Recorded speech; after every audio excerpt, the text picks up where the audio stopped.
the fact that and we'll see what happens. The Warriors are playing the Rockets later tonight in a big game. Like we're not gonna.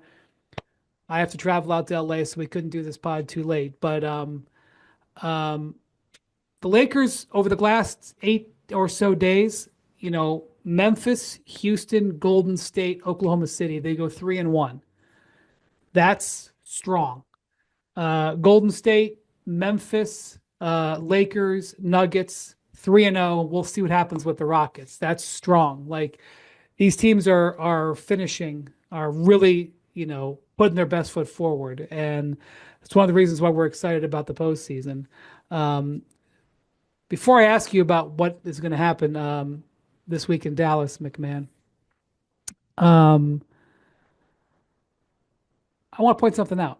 Okay. The LA Clippers whipped the Mavericks on Saturday night. And Friday, for that matter.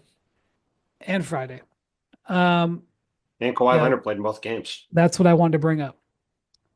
Kawhi Leonard has 12 consecutive games of 20 points or more. And he played in his first back-to-back Friday, Saturday, the baseball series with the Mavericks. And then the second night of the back-to-back, he went 12 of 19. The Clippers, we talked about it with Zoo the other day. They have been on an absolute tear. They're defending. They've been defending all year. And now with Kawhi, they have that edge. I have no idea how this Western Conference is going to shake out. And we're obviously paying a lot of attention to the Nuggets, the Warriors, and the Lakers, because those three teams, where they finish between 3 and 6, it's really going to depend on. We'll see if they finish between 3 and 6. Right. I mean, that's why this was a massive win for the Lakers. I mean, they had a very tough week. Getting this win today, it really puts them in a very strong position to not finish outside the top 6, which, look, if they had lost these 2 games to the Thunder, they would have at least been in a position where you could have talked about them going from third to the play-in the span of a week. Now, getting this win today certainly puts them in a much better position to avoid falling out of the top 6, which for them, for LeBron especially, and I'm sure Luka will feel the same way, the only real concern for them is just getting the week off of rest. I don't think they're going to be too concerned about starting on the road. It's just being in the top 6 and avoiding having to play extra games. And today was a big reason why they probably won't have to do that. Yeah. And let me just, like, the Warriors, again, going into tonight against Houston at home, I don't know what's going to happen in that game. Houston just whipped the Thunder on Friday. This has not been a great weekend for the Thunder. First time we've been able to say that all year. But the Warriors are 20-2 with Jimmy Butler in the lineup with Steph. And yet they are 2 bad days from being in the play-in, like you said, Bontemps. And they know, they're everybody's in that boat. I mean, there's 2 losses separating 3rd to 8th, so it's going to be a crazy week. Right. Which is why we're not talking about games today. Right. We're out of position. We're just the timing out of position. One more thing I want to point out.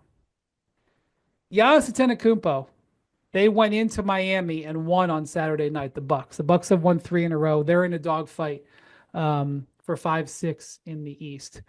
In the last 4 games, these are Giannis's stats. 31 points, 9 rebounds, 5 assists. 37 points, 5 rebounds, 11 assists. 35 points, 17 rebounds, 20 assists. 36 points, 15 rebounds, 10 assists.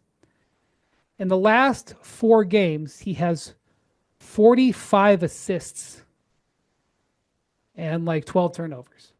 Well, with Dame out of the lineup, the ball is in Giannis' hands all the time, and he is putting up mega numbers, and he's carrying them to some wins. And now they're in pretty good shape, and we'll see how the rest of the week goes. But they've got a real shot going into those final 2 games with Detroit to avoid falling to 6th and playing the Knicks in the first round and being on the Knicks and Celtics side of the bracket.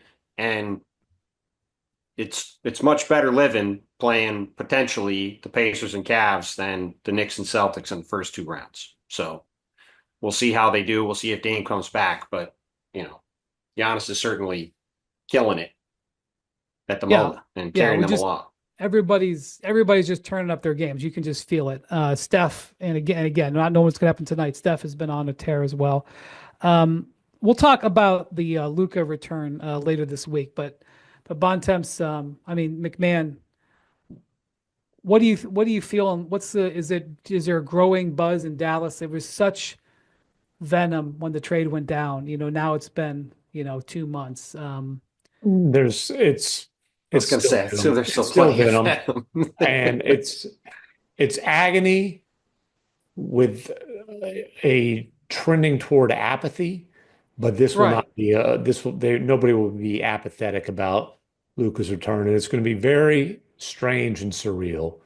It'll be 6.5, celebrating 6.5 spectacular seasons while mourning that it wasn't a lot longer than that. And then, I anticipate, you know what though? I thought Luka would really come in with like that just ruthless killer's mentality the last time they played or the first time they played, first time. Right.